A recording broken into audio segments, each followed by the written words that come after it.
Assalamualaikum warahmatullahi wabarakatuh.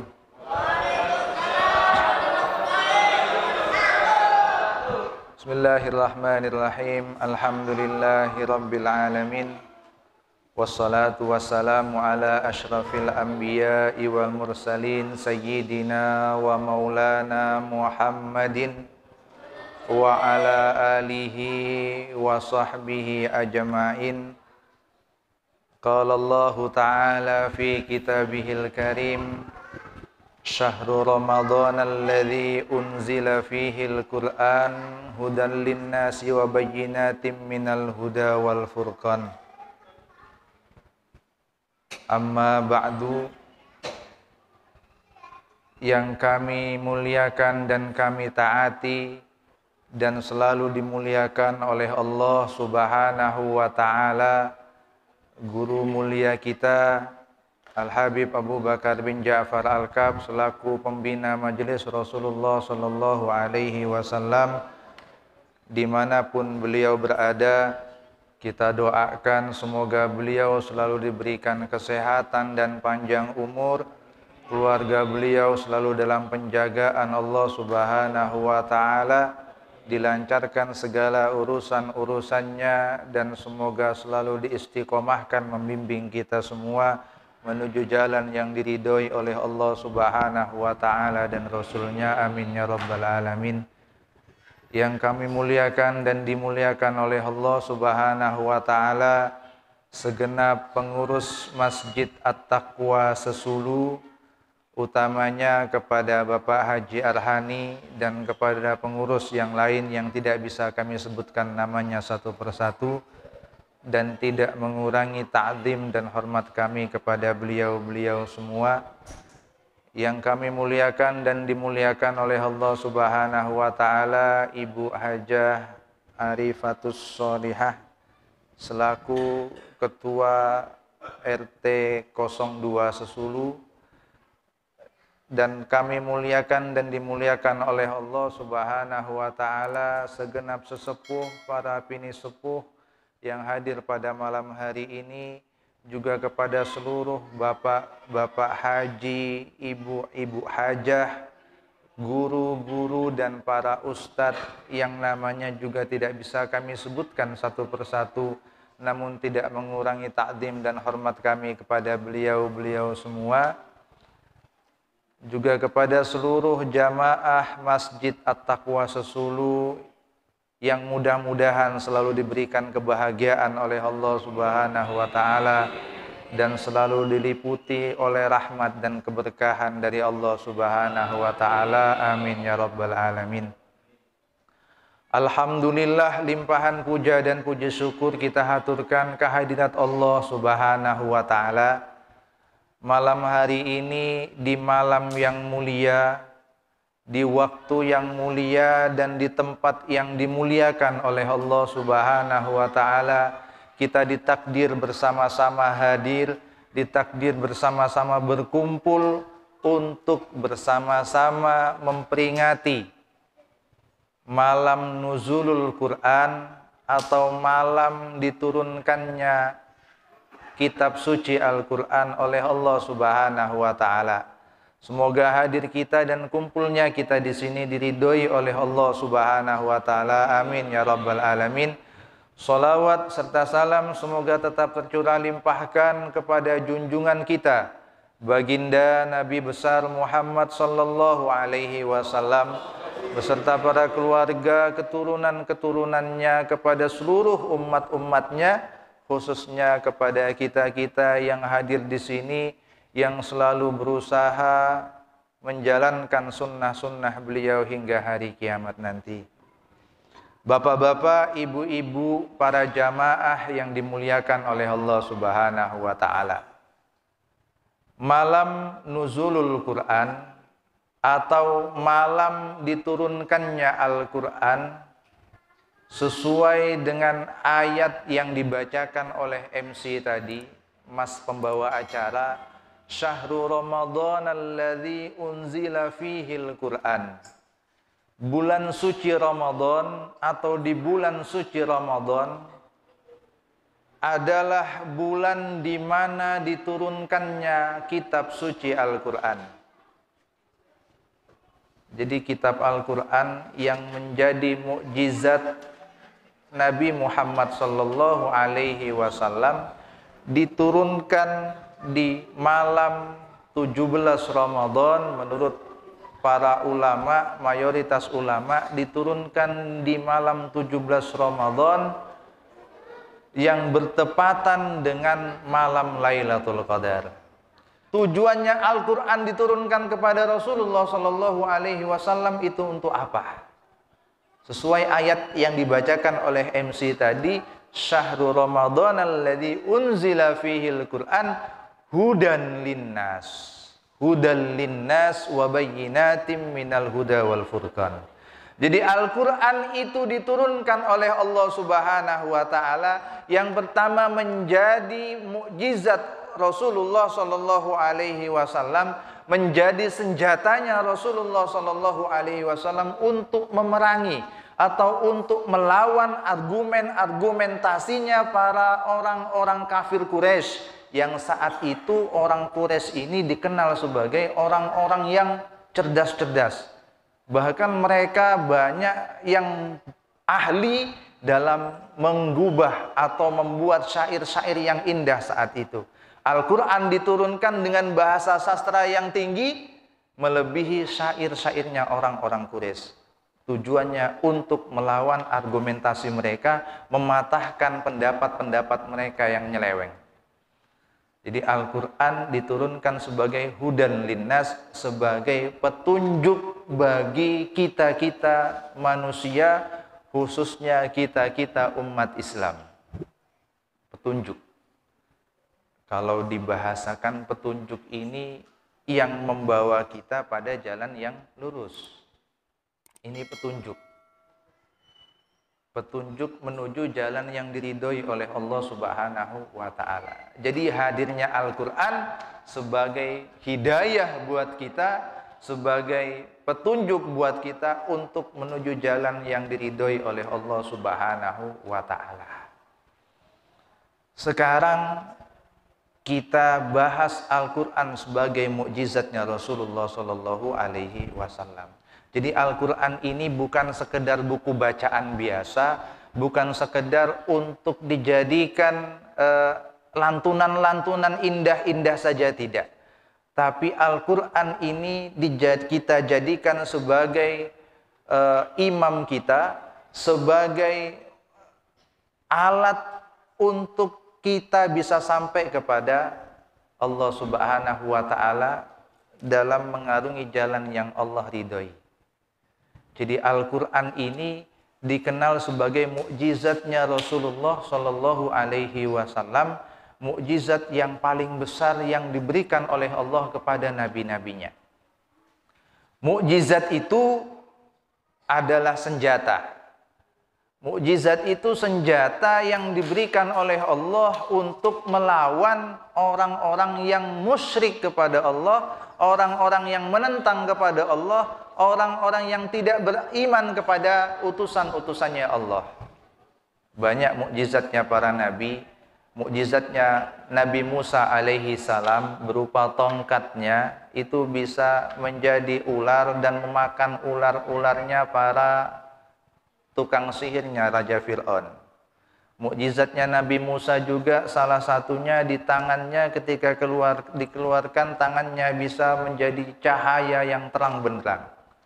Mukjizatnya Nabi Ibrahim alaihi salam itu ketika dibakar oleh Raja Namrud, Nabi Ibrahim tidak merasakan panas sama sekali. Mukjizatnya Nabi Isa alaihi salam ketika umminya atau ibunya telah meninggal, Nabi Isa bisa menghidupkan ibunya kembali. Atau umumnya Nabi Isa bisa menghidupkan orang yang telah mati dengan izinnya Allah Subhanahu wa Ta'ala.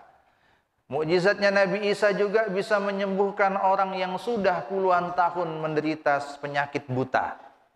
Ini mukjizat-mukjizatnya para nabi.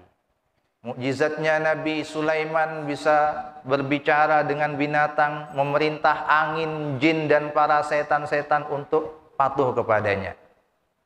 Mukjizatnya Nabi Daud punya suara yang indah dan bisa melelehkan besi serta baja.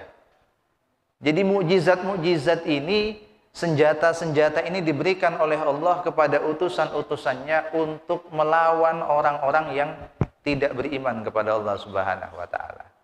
Dan semua mukjizatnya para nabi, semua mukjizatnya para rasul itu sirna, akan hilang, akan diangkat oleh Allah ketika nabi dan rasul itu wafat atau kembali kepada Allah Subhanahu wa taala. Kecuali satu, yaitu Al-Qur'an. Ini hebatnya Al-Qur'an, ini istimewanya Al-Qur'an. Al-Quran mukjizatnya Rasulullah yang paling mulia, yang paling besar, nggak ada yang bisa mengalahkan Al-Quran. Dan mukjizat Al-Quran itu ada sampai sekarang, walaupun Rasulullah SAW telah wafat jasadnya. Ini. Jadi sangat istimewa kita ini jadi umatnya Nabi Muhammad. Sampai sekarang kita bisa bertemu atau bisa melihat, bisa mengamalkan, bisa membaca mukjizatnya Rasulullah Shallallahu Alaihi Wasallam yang dulu diberikan oleh Allah Subhanahu Wa Taala. Walaupun sampai sekarang kita belum pernah bertemu dengan Rasulullah Shallallahu Alaihi Wasallam. Tongkat Nabi Musa sudah nggak ada. Nabi Isa yang bisa menghidupkan orang yang sudah mati sudah nggak ada mukjizatnya sampai sekarang. Tapi Rasulullah Shallallahu Alaihi Wasallam walaupun sudah dipanggil Allah Subhanahu Wa Taala, mukjizatnya masih ada sampai sekarang. Oleh karena itu Al-Quran hadir sebagai hudal linnas, sebagai petunjuk kita yang gak akan pernah sirna Al-Quran itu sampai nanti kiamat tiba. Ini indahnya atau hebatnya, istimewanya kitab suci Al-Quran yang diberikan kepada Allah oleh Allah kepada Rasulullah Sallallahu Alaihi Wasallam. Juga untuk kita umatnya Rasulullah Sallallahu Alaihi Wasallam. Jadi bagi kita umat Islam, bagi kita yang sudah merasakan indahnya hidayah Allah Subhanahu Wa Taala, bagi kita yang sudah biasa sholat berjamaah di masjid, kita biasa berpuasa di siang hari bulan Ramadan, kita biasa sholat 5 waktu setiap harinya. Ini jangan disia-siakan hidayah ini, terus kita ikat hidayah ini dengan Al-Quran. Perintah Al-Quran, Iqra, baca Al-Quran itu, jangan didiemin aja. Baca Al-Quran itu jangan cuma dijadikan hiasan di rumah-rumah saja atau di masjid-masjid saja. Karena dengan kita melazimkan atau istiqomah baca Al-Quran walaupun satu hari satu ayat, insya Allah hidayahnya Allah Subhanahu Wa Taala akan terus terikat di dalam hati kita. Kita biasa sholat 5 waktu, ini akan terus rajin kita sholat 5 waktu. Kita biasa kalau bulan Ramadan puasa, ini nggak akan males kita puasa di bulan Ramadan selagi kita masih mau membaca Al-Quran dan memuliakan Al-Quran. Karena Al-Quran adalah pengikat hidayah yang ada di dalam hati kita. Bagi yang menyia-nyiakan Al-Quran, hidayah itu akan hilang pelan-pelan. Dulu mungkin senang puasa Ramadan, senang jamaah di masjid, senang untuk sholat 5 waktu, senang sedekah. Tapi karena Al-Quran cuma dijadikan pajangan di rumahnya saja, nggak pernah dilirik atau bahkan dibaca, maka kesenangan untuk sodakoh itu akan beransur-ansur menjadi eman. Saya nggak sedekah lagi, eman uang saya. Saya ngumpulin uang banyak, lama, kerja keras, ngapain saya kasih ke orang. Ini bisa jadi terjadi kepada orang yang menyia-nyiakan Al-Quran. Yang biasa sholat 5 waktu, tidak putus-putus, nanti kalau Al-Qurannya disia-siakan, maka hidayah sholat 5 waktu itu beransur-ansur akan hilang. Sekali kesiangan subuhnya, sekali aja nggak apa-apa. Besok saya bayar sholat subuhnya, nggak apa-apalah kesiangan hari ini. Besoknya kesiangan lagi, merasa nggak apa-apa lagi, nanti saya kodoin, saya bayar lagi sholat subuhnya. Nanti kebiasaan kesiangan sampai kebiasaan meninggalkan sholat. Karena apa? Karena Al-Qur'annya disia-siakan. Jadi pelajarin Al-Qur'an, bacalah Al-Qur'an, karena Al-Qur'an itu merupakan firman-Nya Allah Subhanahu wa taala. Kalau mau ngobrol sama Allah Subhanahu wa taala, ya baca Al-Qur'an. Jadi Al-Qur'an itu dari awal sampai akhir adalah kalamnya Allah. Kata-katanya Allah, atau ya bahasa kalimat dari apa yang pernah Allah firmankan. Semua ada dalam Al-Qur'an yang akan menjadi hidayah yang mengikat kita untuk terus beriman kepada Allah Subhanahu wa taala. Di dalam bulan suci Ramadan ini, Rasulullah Shallallahu alaihi wasallam pernah bersabda, "Al-jannatu mustaqatun ila arba'ati nafarin." Surganya Allah Subhanahu wa taala itu sangat merindukan kepada 4 golongan. Jadi surga merindukan pada 4 golongan. 4 orang atau 4 kelompok. Dirindukan surga. Kebanyakan orang-orang itu rindu pengen masuk surga. Tapi ini surga yang pengen dimasuki oleh orang-orang ini. Itu kata Rasulullah. Siapa itu? Kata Rasulullah, yang pertama taliyil Quran. Orang yang gemar membaca Al-Quran. Saya nggak bisa baca, terbata-bata bacaan saya. Nggak apa-apa, baca terus saja. Jangan pernah berhenti membaca Al-Quran walaupun satu hari hanya 1 ayat. Karena orang yang gemar membaca Al-Quran, talil Quran, itu dirindukan oleh surga. Jadi ada yang nyeletuk, kalau dirindukan surga berarti nanti saya cepat mati dong, cepat masuk surga. Enggak. Kalau ajalnya tiba, nanti surga akan menyambutnya. Seperti itu maksudnya. Jadi orang yang pertama yang dirindukan oleh surga ini adalah orang yang gemar membaca Al-Quran. Terbata-bata tidak apa-apa. Nggak bisa baca Al-Quran berarti harus belajar pelan-pelan. Dulu guru saya nyampaikan seperti ini. Orang yang terbata-bata baca Al-Quran itu, tapi masih ada semangat, teruskan, lakukan saja. Jangan menyerah, nanti insya Allah, kalaupun dia terbata-bata, karena sering dia membaca Al-Quran, insya Allah nanti lancar sendiri. Gambarannya sama seperti kita punya kebun yang di situ banyak ilalangnya, banyak rumputnya.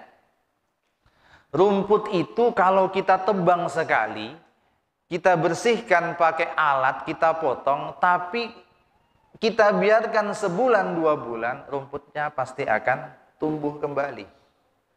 Tapi rumput itu nggak usah kita potong, kita lewatin aja tiap hari. Maju ke depan, kita lewatin, pulangnya kita lewatin lagi, besoknya kita lewatin lagi rumput itu, pulang lewat situ lagi, rumput itu akan bersih sendiri menjadi jalan setapak tempat kita lewat. Begitu juga orang yang terbata-bata membaca Al-Quran. Ketika ia terbata-bata karena mungkin ia jarang membaca Al-Quran.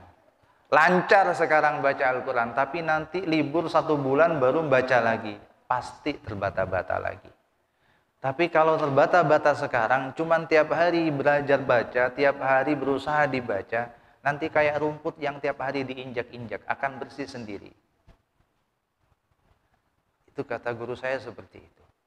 Jadi talil Quran, orang yang gemar membaca Al-Quran, membaca firman-Nya Allah Subhanahu wa taala, ini orang yang pertama dirindukan oleh surga. Senang kan kita dirindukan. Kadang kita yang merindukan, tapi rindu kita tidak terbalaskan. Bertepuk sebelah tangan. Iya. Tapi ini surga sudah merindukan kita kalau kita gemar membaca Al-Quran. Pastinya tidak bertepuk sebelah tangan karena hakikat kita juga pengen masuk surganya Allah Subhanahu wa ta'ala. Jadi ada orang gemar baca Al-Quran, surga sudah berhias diri di sana.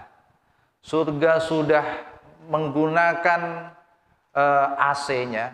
AC-nya sudah dihidupkan, sudah dikasih wangi-wangian untuk menjemput atau menyambut orang yang gemar membaca Al-Quran walaupun dia bacanya terbata-bata. Ini bagian dari kemuliaan kitab suci Al-Quran. Jangan nyanyiakan Al-Quran. Malam hari ini malam nuzulul Quran, malam ulang tahunnya Al-Quran, malam peringatan turunnya Al-Quran kepada Rasulullah SAW. Jangan pernah kita sia-siakan, terus kita pelajari, terus kita baca, walaupun hakikatnya kita tidak mengetahui arti atau maknanya. Karena walaupun nggak tahu maknanya, nggak tahu artinya apa itu yang kita baca dalam Al-Quran, tetap saja membaca Al-Quran tetap dihitung ibadah kepada Allah Subhanahu wa Ta'ala. Karena Al-Quran adalah firman-Nya Allah Subhanahu wa Ta'ala. Di hadis yang lain Rasulullah Shallallahu Alaihi Wasallam menyampaikan, Iqra'ul Quran fa innahu ya'ti yaumal qiyamah syafi'an li ashabi. Bacalah Al-Quran wahai umat-umatku, kata Rasulullah. Gemarlah membaca Al-Quran, cintailah Al-Quran, fa innahu ya'ti yaumal qiyamah. Karena Al-Quran itu nanti datang di hari kiamat, syafi'an li ashabi, akan datang sebagai penolong orang-orang yang gemar membaca Al-Quran. Hari kiamat ini hari yang paling menakutkan, hari yang paling penuh dengan kebingungan, penuh dengan fitnah-fitnah. Itu hari kiamat. Bahkan diceritakan di hari kiamat nanti, saking takutnya orang tua lupa sama anaknya, anak lupa sama orang tuanya. Nafsi-nafsi sendiri-sendiri mencari pertolongan ke barat, ke timur, ke selatan, dan ke utara. Ini ada ibu-ibu punya anak sekarang disayangi, nanti hari kiamat dilupakan. Bapak-bapak sekarang sayang kepada istrinya, nanti hari kiamat lupa, saking takutnya dengan hari kiamat. Matahari hanya sejengkal katanya. Ya, orang-orang pada berenang dengan keringatnya sendiri. Ini saking takutnya hari kiamat itu. Tapi Al-Quran nanti akan datang sebagai syafi'an li ashabi, akan datang sebagai penolong bagi orang-orang yang masa hidupnya di dunia senang membaca Al-Quran dan mencintai serta memuliakan Al-Quran. Ini janji Rasulullah. Rasulullah kalau berjanji, kalau menyampaikan sesuatu tidak dengan mengada-ngada atau dengan hawa nafsunya, tapi Rasulullah menyampaikan hadis-hadisnya, menyampaikan kalam-kalamnya, itu semua dari wahyunya Allah Subhanahu wa Ta'ala. Wa ma yantiqu anil hawa in huwa illa wahyu yuha. Rasulullah nggak pernah ngomong atas dasar hawa nafsunya, melainkan atas wahyu yang diturunkan kepadanya. Wahyunya Allah Subhanahu wa Ta'ala. Jadi Rasulullah mengatakan Al-Quran akan datang sebagai penyelamat, penolong bagi orang yang gemar membacanya selama ia hidup di dunia. Yang terakhir, bapak-bapak, ibu-ibu, Al-Quran ini memiliki saudara kandung. Al-Quran ini bukan saudara kandung dah. Kalau saudara kandung bisa terpisah. Al-Quran ini punya kembar siam. Kalau kembar siam berarti dua kepala, satu badan. Al-Quran punya kembar siam yang tidak bisa dipisahkan satu dan lainnya. Apa itu, kata Rasulullah Shallallahu Alaihi Wasallam? Walam yatafarraqa hatta yarida alayyal haud.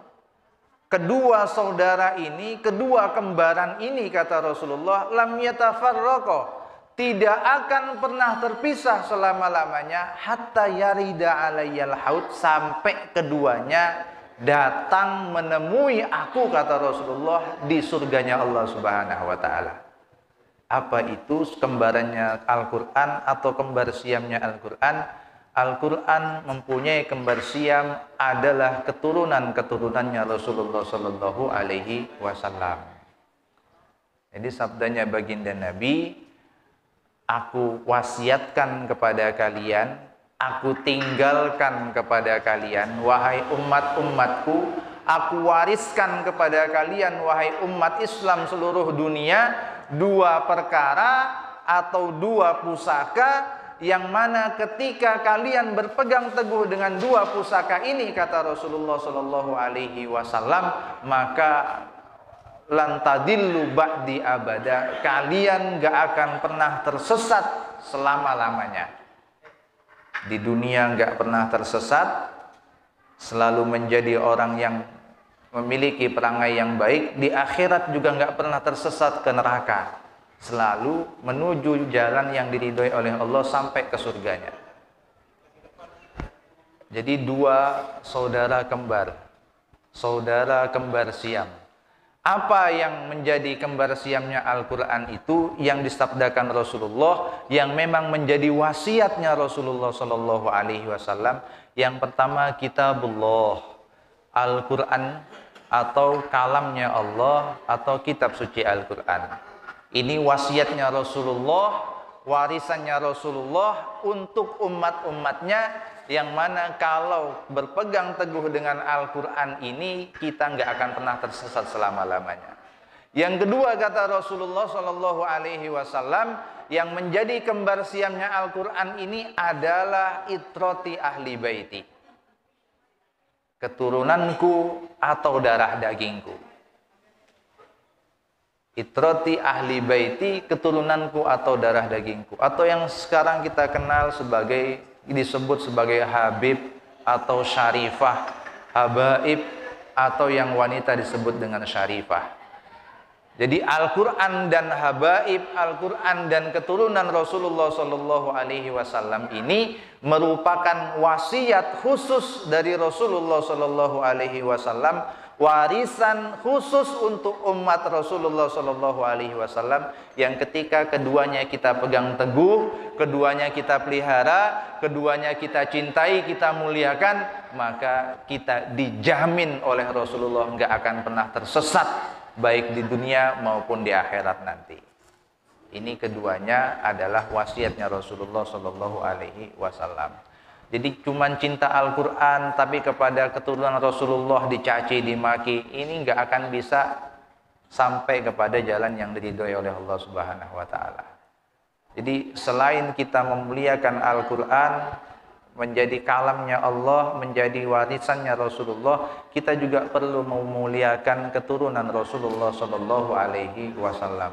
Kita cintai Al-Quran, kita juga harus mencintai keturunan Nabi Muhammad Sallallahu Alaihi Wasallam. Karena keduanya merupakan warisan, merupakan wasiat dari Rasulullah yang tidak bisa dipisahkan. Bahkan nanti akan bertemu dengan Rasulullah, akan kembali kepada Rasulullah Sallallahu Alaihi Wasallam bersama-sama di dalam surganya Allah Subhanahu wa Ta'ala. Mungkin ini yang bisa kami sampaikan, kurang lebihnya mohon maaf. Kita bermohon kepada Allah, kita berdoa semoga kita dijadikan orang-orang yang ahli Al-Quran, orang-orang yang gemar membaca kitab suci Al-Quran, yang selalu mencintai Al-Quran, memuliakan Al-Quran, dan juga memuliakan keturunan Rasulullah Sallallahu Alaihi Wasallam. Karena keduanya, Al-Quran dan keturunan Rasulullah Sallallahu Alaihi Wasallam, merupakan wasiat dan warisan dari Rasulullah Sallallahu Alaihi Wasallam yang harus kita pegang teguh, yang harus selalu kita muliakan dan kita cintai. Amin ya Rabbal Alamin. Atas bahasa yang kurang berkenan atau tingkah yang kurang disukai, kami mohon maaf yang sebesar-besarnya. Akhirul kalam, assalamualaikum warahmatullahi wabarakatuh.